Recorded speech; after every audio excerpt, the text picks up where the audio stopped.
Welcome to Mojo TV. నేను Gayatri. Job లేకుండా బాధపడుతున్నారా? సాఫ్ట్వేర్లో జాబ్ సంపాదించాలి అనుకుంటే మీకు ఎలాంటి డౌట్స్ ఉన్నా, ఎలాంటి సజెషన్స్ కావాలి అనుకున్నా సరే వెంటనే స్క్రీన్ పైన స్క్రోల్ అవుతున్న నెంబర్స్కి కాల్ చేయొచ్చు. అయితే ఇవాళ మీ డౌట్స్ని క్లారిఫై చేయడానికి లారా టెక్నాలజీస్ ఎండి రమేష్ గారు కూడా మనతో పాటు ఉన్నారు. సో రమేష్ గారు, హలో అండి. నార్మల్గా మనం చూస్తూ ఉంటే కొంతమంది జాబ్ లేక ఎంత చదువుకున్నా సరే జాబ్ లేకుండా బాధపడుతూ ఉంటారు. ఎన్ని ట్రయల్స్ చేసినా సరే జాబ్ రాదు. మరి అలాంటి యావరేజ్ స్టూడెంట్స్కి కూడా జాబ్ వచ్చే వీలు ఉంటుంది అంటారా? సో చాలా వరకు అందరూ అనుకోవడము సాఫ్ట్వేర్ ఇండస్ట్రీ అంటే ఒక 10 కంపెనీలు లేదా 100 కంపెనీలు లేదు 1000 కంపెనీలు అనుకుంటాం. మనకు తెలిసినవి మ్యాక్సిమం అంటే ఒక 1000 కంపెనీలు తెలిసింటాయి. బట్ బెంగళూరు లాంటి సిటీలో మినిమం 2 lakhs కంపెనీస్ ఉన్నాయి. ఆ కంపెనీస్ అన్నిటికీ క్రైటీరియా అంటునో లేకపోతే బ్రాంచ్ అంటునో లేకపోతే ఎక్స్ట్రాడినరీ క్లవర్సే కావాలి అని అయితే లేదు. Only notable companies, maybe Accenture కావచ్చు, లేదు డెలాయిట్ కావచ్చు, లేదు టీసీఎస్, ఇన్ఫోసిస్, ఈ కంపెనీస్కి క్రైటీరియా అనేది ఉంది. అట్లాంటి కంపెనీస్ మ్యాక్సిమం 2% ఉండేది ఇండస్ట్రీలో. 98% mid range companies, startup companies, even there are some MNC companies which are not bothering about percentages, year of pass out, branches, whether they are too sharp or not. They wanted subject. వాళ్ళ customer రిక్వైర్మెంట్స్ను వీళ్ళు implement చేయగలరా లేదా. Subject బాగా ఉంటే average అనేది, below average అనేది, extraordinary అనేది లేనే లేదు. సో సబ్జెక్టుకు బాగా ప్రిఫరెన్స్ ఇచ్చి లాజికల్గా ఇంప్రూవ్ అయ్యి లాజికల్గా కస్టమర్ రిక్వైర్మెంట్స్ను ఇంప్లిమెంట్ చేయగలిగే స్టేజ్కి వచ్చినారు అంటే 200% మీకు జాబ్ వస్తుంది. జాబ్ కోసం మనము ఓన్లీ ఈ పెద్ద కంపెనీసే అనుకోకుండా మనకు సరిపోయే కంపెనీస్ ఏమున్నాయి దాంట్లోకు ట్రై చేసుకొని ఒక 2-3 years వర్క్ చేసిన తర్వాత ఏ కంపెనీకైనా ఎలిజిబుల్ అవుతారు. సో ఇనీషియల్గా ఓన్లీ పెద్ద ఎంఎన్సీ కంపెనీసే అనుకునేసి నేను యావరేజ్ స్టూడెంట్ను లేదు బిలో యావరేజ్ స్టూడెంట్ను అని కాన్ఫిడెన్స్ను పోగొట్టుకొని పెద్ద కంపెనీస్లో మనకు రాదు, సో సాఫ్ట్వేర్ అనేది కష్టము అనుకునే బదులుగా సాఫ్ట్వేర్ అనేది ఒక ఓషన్.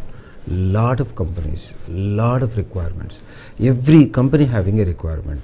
Unfortunately, students ఆ కంపెనీకి ఈక్వల్గా ఉండే సబ్జెక్టు లేరు. సో సబ్జెక్ట్ ఇంప్రూవ్ చేసుకోండి. యావరేజ్, బిలో యావరేజ్ అనేది లేనే లేదు, పర్సంటేజ్లు అనేది లేనే లేదు. మీ దగ్గర సబ్జెక్ట్ అంటే 200% మీకు జాబ్ వస్తుంది. ఓకే, అంటే రమేష్ గారు ఇప్పుడు మీరు చెప్పిన దాని ప్రకారం చూసుకుంటే మార్కెట్లో ఓన్లీ 2% పర్సంటేజ్ క్రైటీరియాని బేస్ చేసుకొని జాబ్స్ ఇస్తున్న వాళ్ళు ఉన్నారు అని అంటున్నారు. కాకపోతే కొంతమందికి ఎలా ఉంటుంది అంటే పెద్ద కంపెనీస్లో వర్క్ చేయాలి అన్న డ్రీమ్ ఉంటుంది వాళ్ళకి. సో అలాంటి డ్రీమ్ని ఫుల్ఫిల్ చేసే ఛాన్సెస్ ఏం లేవంటారా? ఎగ్జాంపుల్, ఇప్పుడు బిలో యావరేజ్ స్టూడెంట్ అనుకున్నాం, తనకు 50% ఉంది, తను పెద్ద కంపెనీలకు అప్లై చేయలేడు, చేసినా వాళ్ళు కాల్ చేయరు. సో అలాంటప్పుడు ఏదో ఒక చిన్న కంపెనీలో ఎట్లో ఒకటి డెవలప్మెంట్ సైడు జాబ్ తెచ్చుకొని ఒక 2 years వర్క్ చేసినారు అంటే 2 years తర్వాత he will be eligible to apply any company. At that time there is no percentage criteria. So 2 years తర్వాత ఏ కంపెనీ అయినా కూడా ఈ 2 yearsలో మీరు ఏ ప్రాజెక్టులు చేశారు, ఏ స్కిల్స్ మీద చేశారు, ఎలాంటి డిఫికల్టీని మీరు ఫేస్ చేసినారు, ఇట్లాంటి దాని మీదనే క్వశ్చన్స్ ఉంటాయి. మీకు పర్సంటేజ్ ఎంత, మీరు ఏ బ్రాంచ్లో చదివారు, మీకు 10th% ఎంత, అవంతా ఎవ్వరు పట్టించుకోరు. నీ ఎక్స్పీరియన్స్ మీద ఉంటుంది. 2 years తర్వాత you can able to enter in to your dream company. So ఇనీషియల్గా ఇప్పుడు పేరెంట్స్ కానీ లేదు రిలేటివ్స్ కానీ టీసీఎస్, డెలాయిట్ ఇట్లాంటి కంపెనీసే చెప్తూ ఉంటారు. సో మనం అదే కంపెనీస్ అనుకోకుండా let us try entering in to the industry. ఇప్పుడు 98% కంపెనీస్కు మీరు సూటబుల్. ప్రతి గ్రాడ్యుయేట్ 98% కంపెనీస్కు suitable. Only matter is subject.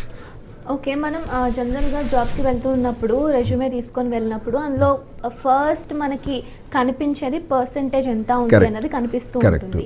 దాని తర్వాత మీరు ఏం చెప్తున్నారు అంటే వన్స్ 2 years చేసుకున్న తర్వాత మనకి ఇష్టం వచ్చిన కంపెనీలోకి మనం జాయిన్ అవ్వచ్చు అని అంటున్నారు.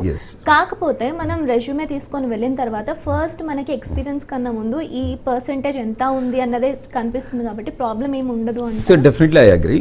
ఇప్పుడు పర్సెంటేజ్ 55, 56, 55, 56 మీరు రెజ్యూమ్లో పెట్టి కంపెనీస్కి అప్లై చేసినప్పుడు almost like 50-60% of companies won't consider, they won't give a call. మీ దగ్గర సబ్జెక్ట్ బాగున్నప్పుడు సబ్జెక్ట్ను హైలైట్ చేద్దాం. పర్సంటేజ్ తక్కువ ఉంది, సబ్జెక్ట్ను బాగా హైలైట్ చేసి నేను ఈ పర్టికులర్ స్కిల్స్ మీద ఒక ప్రాజెక్ట్ డ్రైవ్ చేస్తున్నాను, ఈ పర్టికులర్ స్కిల్స్ నాకు అయిపోయినాయి, సో ఈ పర్టికులర్ స్కిల్స్లో నేను కావాలంటే సర్టిఫికేట్ కూడా అయిపోయినాను అనేసి మీరు రెజ్యూమ్లో మెన్షన్ చేస్తే other 50% of companies definitely they will give a preference to your resume, definitely you'll get a call. But I cannot say like in every company you'll get a job. There are some companies which are giving more preference even for freshers also in case of percentage. మనకు percentage తక్కువ ఉన్నప్పుడు స్కిల్స్ను బాగా highlight చేసి ప్రాజెక్ట్స్ను దాంట్లో implement చేసినట్లు చూపించి ఏదైనా certification వీలైతే చూపించి, ఇంకోటి కూడా ఏంటంటే ఫ్రెండ్ సర్కిల్ ద్వారా, ఇప్పుడు సపోజ్ మీ ఫ్రెండ్స్ ఎక్కడైనా వేరే ఒక మిడ్ రేంజ్ కంపెనీలో వర్క్ చేస్తున్నారు, ఆ కంపెనీలో పర్సంటేజ్లు అవన్నీ చూడట్లేదు, సో మీరు మీ ఫ్రెండ్ను రెఫర్ చేస్తారు. రెఫర్ చేసినప్పుడు అదే అంటే రెఫర్ అంటే ఒక ఆపర్చునిటీ చూపించినట్లు అంతే, మీరు రికమెండ్ చేసినట్లు కాదు. రెఫర్ చేసిన తర్వాత మీ ఫ్రెండే క్లియర్ చేయాలి. సబ్జెక్ట్ బాగున్నప్పుడు it's not at all difficult. ఈ రోజుల్లో ప్రతి గ్రాడ్యుయేట్కు మినిమం ఒక 40-50 క్లోజ్ ఫ్రెండ్స్ ఉంటారు, ఐదర్ సీనియర్స్ కానీ జూనియర్స్ కానీ క్లాస్మేట్స్ కానీ. ఆ 40-50లో ఒక 20 members assume they have got placed somewhere. ఈ 20 మెంబర్స్ రెఫరెన్స్తోనూ లేదు ఆ 20 మెంబర్స్ వాళ్ళ రిలేటివ్స్ వాళ్ళ ఫ్రెండ్స్, ఇప్పుడు ఫేస్బుక్లో చాలా ఈజీగా కనెక్ట్ కావచ్చు అందరికీ. మీ దగ్గర స్కిల్స్ ఉన్నాయి అని మీకు బాగా కాన్ఫిడెన్స్ ఉన్నప్పుడు మీ సర్కిల్ అందరినీ రీచ్ కాండి, ఎక్కడో ఒక దగ్గర ఒక ఆపర్చునిటీ అనేది కనపడుతుంది, ఆ ఆపర్చునిటీని యూటిలైజ్ చేసుకోండి. సో ఓన్లీ మనకు జాబ్ సైట్స్ నుంచే కాల్ రావాలి, లేదు నేను ఏదో మెయిల్ పంపించినాను నాకు రిప్లై రావాలి అని వెయిట్ చేసే బదులుగా నీ దగ్గర సబ్జెక్ట్ ఉంది, డెఫినెట్గా మీ ఫ్రెండ్ సర్కిల్ అందరినీ అప్రోచ్ కండి. నాకు ఈ పర్టికులర్ XYZ స్కిల్స్ అయిపోయినాయి, I'm very comfortable, I'm able to implement the project right away, could you please provide one opportunity to conduct the interviews. It's not like A recommendation. అందరినీ reach out అయినప్పుడు చాలా కంపెనీస్లో డెఫినెట్గా requirements ఉంటుంది, మీకు ఒక opportunity లాగా కనపడుతుంది. అక్కడికి పోయినప్పుడు మీరు క్రాక్ చేసినారు అనుకో, అది మీ ఓన్గా వచ్చినదే కానీ మీ ఫ్రెండ్ ఏదో నీకు జాబ్ తెప్పించినాడు అనేది కానే కాదు. సో ఆ విధంగా somehow try to enter in to the industry, work for 2 years, become very comfortable in the current skills, current project, then whatever dream company you have, ఆ dream కంపెనీకి apply చేసుకో. అప్పటికి డెఫినెట్గా మీ దగ్గర subject బాగా ఉంటుంది. ఆ dream company వాడు ఈ 2 yearsలో నువ్వు ఏం చేస్తున్నావు, ఎలాంటి బగ్స్ని ఫిక్స్ చేసినావు, ఎలాంటి ఛాలెంజెస్ నువ్వు ఫేస్ చేసినావు, ఏ స్కిల్స్ వాడినావు, ఏ ఆర్కిటెక్చర్, అదంతా టెక్నికల్గా డిస్కషన్ పోతుంది. కానీ సో నువ్వు 10th class పర్సెంటేజ్ ఏంది, +2% ఏంది, బీటెక్ బ్రాంచ్ ఏంది, బీటెక్ ఎన్నిసార్లు ఫెయిల్ అయి పాస్ అయినా అవి అసలు ఉండవు. సో డ్రీమ్ కంపెనీ నువ్వు గూగుల్ కూడా అప్లై చేసుకోవచ్చు. ఇప్పుడు గూగుల్లో కూడా కొన్ని స్టాటిస్టిక్స్ ప్రకారం 25% of people doesn't have more than 60% in some of the educations. So వాళ్ళకి ఏమంటే వేరే కంపెనీస్లో వర్క్ చేసి they got a good knowledge in the subject. So Google identified like these people are very suitable to my work, they have given the opportunity. So subject past is past అండి. మనము చిన్నప్పటి నుంచి ఒకే విధంగా చదివి ఒకే విధంగా ఉంటేనే మనం పోగలము అనేది లేదు. ఇప్పుడు ఐఏఎస్ తీసుకోండి, ఎక్కడైనా తీసుకోండి, కరెంట్ నువ్వు ఏ స్టేజ్లో ఉన్నావు, ఇక్కడ నువ్వు ఎంత సీరియస్ పెడుతున్నావు, దాన్ని బేస్ చేసుకునేసి మనం అప్లై చేసుకోవడము, మనం చదువుకోవడము, దాని తగ్గట్లు మనం పోవడము. ఇనీషియల్గా ఏదైనా చిన్న చితగా ఇట్లాంటి నెగిటివ్స్ ఉన్నప్పుడు మిడ్ రేంజ్ కంపెనీస్, స్టార్టప్ కంపెనీస్లో చూస్ చేసుకుని ఎట్లా ఒకటి somehow enter in to the industry. Okay, once మనం ఇంటర్వ్యూకి వెళ్తూ ఉన్నప్పుడు యాప్టిట్యూడ్ అంటారు, కమ్యూనికేషన్ స్కిల్స్ అవన్నీ కూడా చూస్తూ ఉంటారు.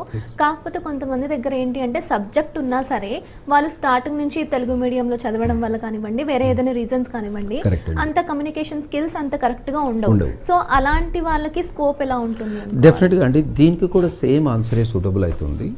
ఈ యాప్టిట్యూడ్ కానీ, రీజనింగ్ కానీ, ద గుడ్ కమ్యూనికేషన్ కానీ ఓన్లీ నోటబుల్ 2% ఆఫ్ కంపెనీస్. మనం ఇదివరకు నోటబుల్ 2% అని ఏమనుకున్నాం, ఆ కంపెనీస్కే యాప్టిట్యూడ్ కావాలి, రీజనింగ్ కావాలి, గుడ్ కమ్యూనికేషన్ కావాలి. Mid range companies, startup companies, they are not even conducting aptitude test or reasoning test, they are not even conducting GD round.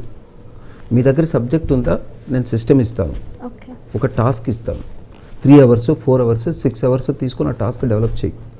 That is enough for me. Okay. మీ దగ్గర brain ఉంది, మీ దగ్గర subject ఉంది అని తెలిస్తే చాలు. నా కస్టమర్ రిక్వైర్మెంట్స్ మీరు చేయగలరు. సో జనరల్గా రమేష్ గారు, జనరల్గా వచ్చే డౌట్ ఏంటి అంటే, ఇంతకు ముందు అలా కాకుండా ఇప్పుడు ఏంటి సాఫ్ట్వేర్కి అంత స్కోప్ లేదు, ఎందుకంటే కుప్పలు తెప్పలుగా ఇంజనీరింగ్ కాలేజెస్ వచ్చేస్తున్నాయి. ల్యాక్స్లో కాలేజెస్ నుంచి పర్ ఇయర్ చాలామంది ల్యాక్స్లో బయటకు వస్తూ ఉన్నారు స్టూడెంట్స్.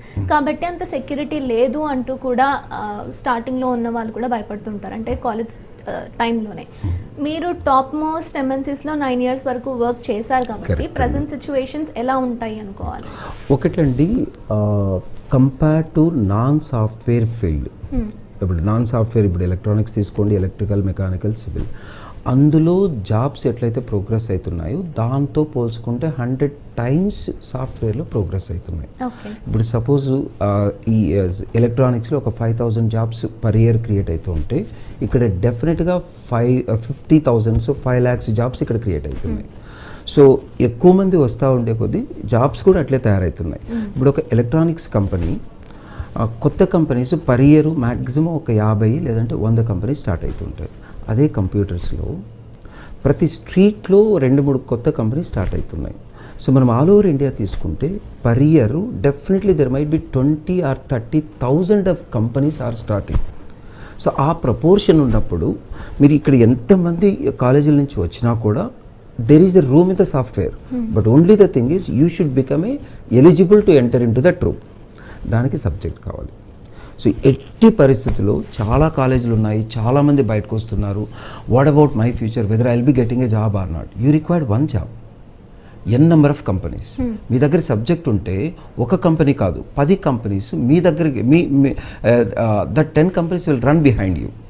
సో ఓన్లీ ఒకటి మీరు తెలుసుకోవాల్సింది ఆడియన్స్, ఎంతమంది బయటకు వస్తున్నారనేది పక్కన పెట్టేస్తాం.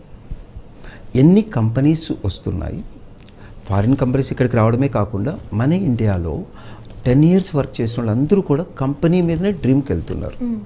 ఒక 10 years వర్క్ చేసిన అతను ఒక కంపెనీ పెడితే డెఫినెట్గా minimum 10 members he required, right?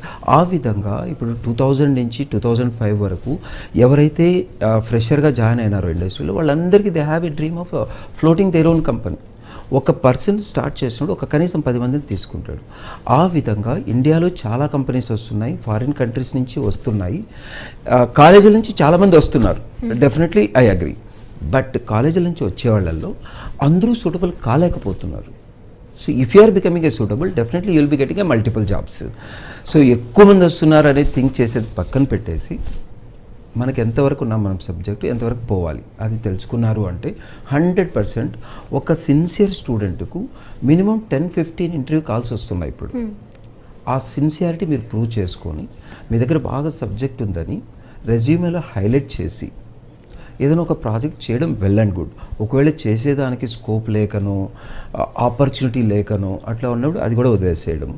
ఒక సర్టిఫికేట్ చేయడం కూడా మంచిది, అది కూడా స్కోప్ లేక ఆపర్చునిటీ లేకపోతే అది కూడా వదిలేసి సబ్జెక్ట్ బాగుందని రెజ్యూమేలో హైలైట్ చేసి మీ నోన్ పీపుల్ అందరికీ మీరు పంపించండి. Definitely will get 1 or 2 interviews. That is sufficient if you are very sincere. మీరు బాగా ప్రాక్టీస్ చేసింది. ఎప్పుడు కానీ ఎన్ని కాలేజీలు ఉన్నాయి, ఎంతమంది వస్తున్నారు అనే బదులుగా మీరు ఎక్కడున్నారు, ఇండస్ట్రీకి ఏం కావాలి, ఆ గ్యాప్ మీరు ఫిలప్ చేసినారా చూడండి. ఆ గ్యాప్ ఫిలప్ చేస్తే most of the companies will run behind you. So ఈ మధ్యకాలంలో మనం చూస్తూనే ఉన్నాం, ఇంజనీరింగ్ గ్రాడ్యుయేట్స్కి ఉన్న మెయిన్ ప్రాబ్లం ఏంటి అంటే, ఫర్ ఎగ్జాంపుల్ వాళ్ళు 2016లో పాస్ అయినప్పటికీ కూడా బ్యాక్లాగ్స్ వల్ల ఇప్పటిదాకా రాస్తూ ఉన్నప్పుడు వాళ్ళు వన్స్ బ్యాక్లాగ్స్ క్లియర్ చేసిన తర్వాత వాళ్ళు ఏదైతే చదువుకున్నారో అవి కాకుండా మొత్తం సిస్టమ్ అంతా కూడా అప్గ్రేడ్ అవుతూ ఉంటుంది. కాబట్టి ఎలాంటి కోర్సెస్ కావాలి అంటారు? దీనికి లారా టెక్నాలజీస్ ఎలా యూజ్ అవుతుంది అంటారు? సో ఇప్పుడు ప్రస్తుతానికి 2015లో తన డ్యూరేషన్ అయిపోయి కొన్ని బ్యాక్లాగ్స్ ఉండి 2017లోనో 18లో వచ్చినా కూడా I was telling like 98% of people are not considering, companies are not considering. Maybe కొన్ని కంపెనీస్ చెప్తున్నాయి బ్యాక్లాగ్స్ ఉన్నా కూడా మీరు సెకండ్ టైంలో క్లియర్ చేసి ఉండాలి, థర్డ్ టైంలో క్లియర్ చేసి ఉండాలి అని కొన్ని చెప్తున్నాయి.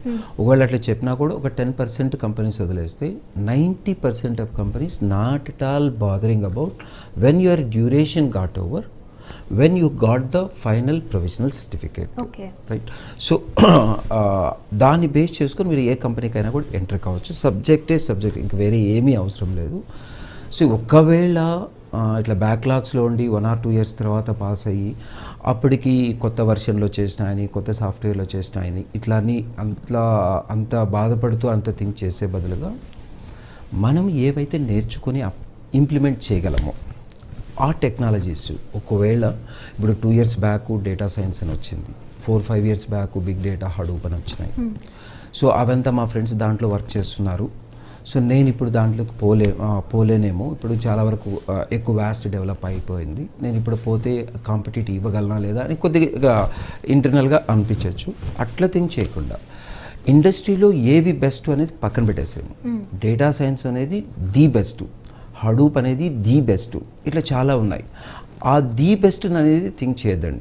ఎవరిని అడిగినా కూడా సాఫ్ట్వేర్లో వర్క్ చేసే వాళ్ళు చెప్పేది ది బెస్ట్. అది వెరీ అన్ఫార్చునేట్.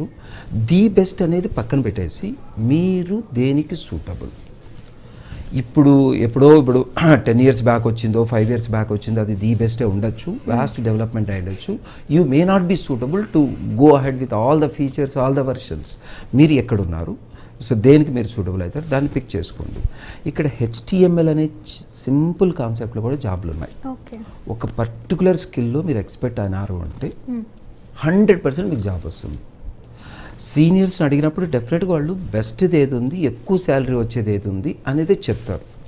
అది అట్లా చెప్పడం వాళ్ళ తప్పు కాదు. సో మిమ్మల్ని కూడా ఆ విధంగా చేయాలని వాళ్ళు చెప్తారు.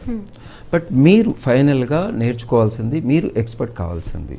సో ఒక 2-3 monthsలోనే ఏది ఎక్స్పర్ట్ కాగలరో అది తీసుకొని ఫుల్ ఎక్స్పర్ట్ అయ్యి దాంట్లో గెటిన్ అయిపోయేసి ఒక 1 or 2 years వర్క్ చేసి మీ బ్రెయిన్ మెచ్యూరిటీని అంతా పెంచుకొని అప్పుడు ఇండస్ట్రీలో హై పెయిడ్ స్కిల్స్ ఏవి దాంట్లోకి ట్రాన్స్ఫర్ అయ్యి అందులో చేయడం చాలా బాగుంటుంది. ఓకే. సో లారా టెక్నాలజీస్లో ఎలాంటి కోర్సెస్ అవైలబుల్గా ఉన్నాయి ప్రస్తుతం?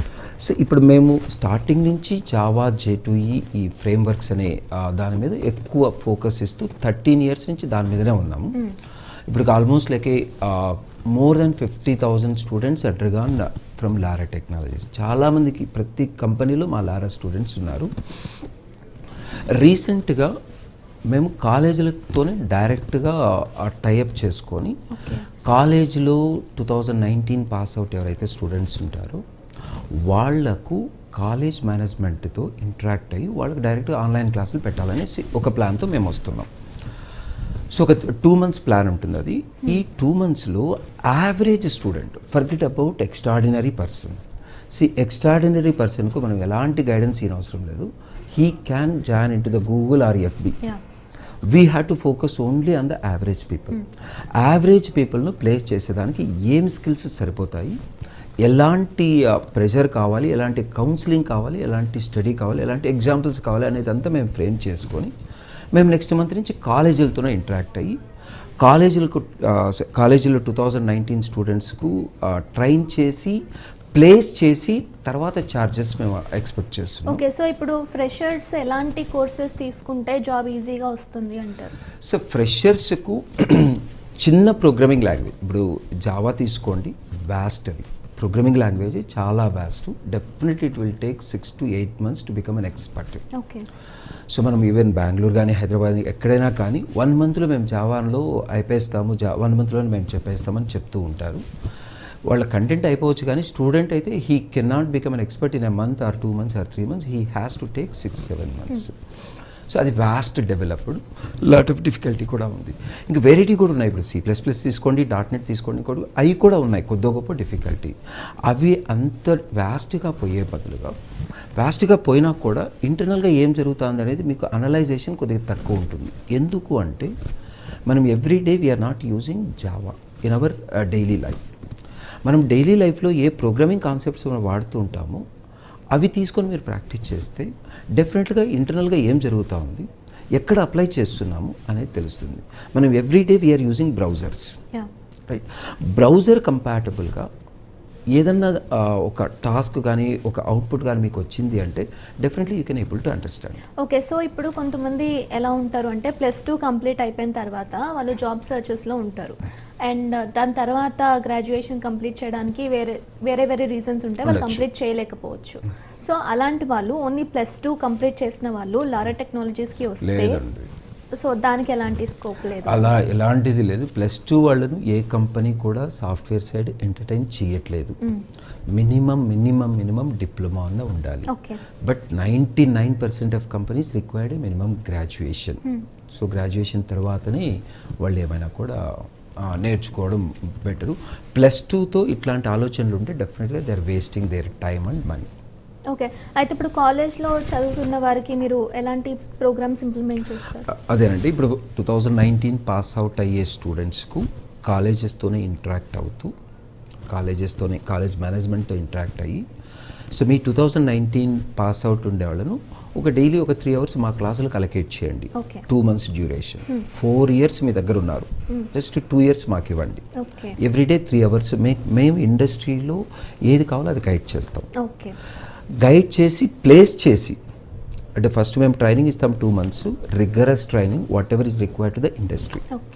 తర్వాత ప్లేస్ చేస్తాం. ప్లేస్ చేసిన తర్వాత మేము ట్రైనింగ్కు ప్లేస్మెంట్కు ఏమైతే సర్వీస్ ఛార్జెస్ ఉంటాయి ఆ సర్వీస్ ఛార్జెస్ తర్వాత మేము ఎక్స్పెక్ట్ చేస్తాం. సో ట్రైనింగ్ కమ్ ప్లేస్మెంట్తో ఈ ఇయర్ నుంచి మేము ముందుకు వస్తున్నాం. 100% ప్లేస్మెంట్ కోసం ఇది ముందుకు రావచ్చు. ఓకే, కంటిన్యూ చేద్దాం. అంతకన్నా ముందు అంటే లారా టెక్నాలజీస్ కాలేజ్ అయిపోయిన తర్వాత మేము 6 months ట్రైనింగ్ ఇస్తాం. 6 months తర్వాత మేము ప్లేస్ చేస్తానికి చూస్తాం. చాలామంది 2-3 months తర్వాతనే ప్లేస్మెంట్కు ఎలిజిబుల్ అవుతారు. సో 6 months లోపల ప్లేస్ అయిపోతారు. ఇప్పుడు ఇది క్లాసులు ఉన్నాయి, ఆన్లైన్ క్లాసులు ఉన్నాయి. ఇప్పుడు 2019 వాళ్ళకు కాలేజీల్లోనే they don't require to come to Bengaluru. So ఇది కాలేజ్ మేనేజ్మెంట్తో మేము ఇంటరాక్ట్ అయ్యి మీ స్టూడెంట్స్ మేము ప్లేస్ చేస్తాం. మాకు ఒక 120 hours మీ స్టూడెంట్స్ టైం మాకు ఇవ్వండి. డైలీ 3 hours మేము తీసుకుంటాం. Whatever is required to the industry that only we are focusing. So ఈ 120 hours మేము వాళ్ళను 100% ప్లేస్ అయ్యేటట్లు చేస్తాం. ట్రైన్ చేస్తాం, ప్లేస్ చేస్తాం. ప్లేస్ చేసిన తర్వాతనే మేము ఏమైనా కూడా ఎక్స్పెక్ట్ చేస్తాం. సో అంటే ఇప్పుడు కొంతమంది ఎలా అంటే కాలేజ్ అయిపోయిన తర్వాత ఫ్యామిలీకి ఫినాన్షియల్గా సపోర్ట్ ఇవ్వాలి అని చెప్పి వర్క్ చేస్తూ ఉంటారు. వేరే ఏదైనా వర్క్ కానివ్వచ్చు, ఎడ్యుకేషన్ రిలేటెడ్ వర్క్ కాకపోవచ్చు. సో ఇలా వర్క్ చేస్తూ ఉన్న వాళ్ళు కూడా లారా టెక్నాలజీస్లో జాయిన్ అయ్యి చేసుకోవచ్చా, లేదా ఫుల్ టైం ఉంటుందా, పార్ట్ టైం? అది యాక్చువల్గా పర్ డే 2 hours ఏనండి. వాళ్ళు వర్క్ చేసుకుంటూ కూడా ట్రైనింగ్ చేసుకోవచ్చు. మార్నింగ్ కానీ ఈవినింగ్ కానీ చాలామంది అట్లా కూడా ఉన్నారు, ఫినాన్షియల్గా ఏదైనా ఉండి కూడా. ఇక్కడ ఒక చిన్న పాయింట్ కూడా హైలైట్ చేయాలండి. చాలామంది ఇప్పుడు 17, 16, 18 పాస్ అవుట్ వాళ్ళు ఏదో ఫైనాన్షియల్ ప్రాబ్లం వల్ల they may not be able to come to the something like Hyderabad కానీ బెంగళూరు కానీ రాలేక ఎక్కడో డిస్ట్రిక్ట్ లెవెల్లోనూ టౌన్ లెవెల్లోనూ సెటిల్ అయిపోయి ఉంటారు. But they have internally like I have to go to the software అని అనుకుంటూ ఉండొచ్చు. అట్లాంటి వాళ్ళకు కూడా మేము ఆన్లైన్ కనెక్షన్ ఇస్తున్నాం. They can learn from their home itself. Once they become a comfortable to attend the interviews, then let them to come to Bengaluru or Hyderabad only for attending the interviews. So based on that also we can say. Right Ramesh garu, మా doubts అన్నింటినీ కూడా clarify చేశారు. అలాగే కాలర్కి కూడా వాళ్ళ doubt కూడా clarify చేశారు. Thank you so much once again. Thank you. ఇది ఇవాల్టి special discussion. Keep watching Mojo TV. ప్రశ్నిద్దాం, పోరాడదాం.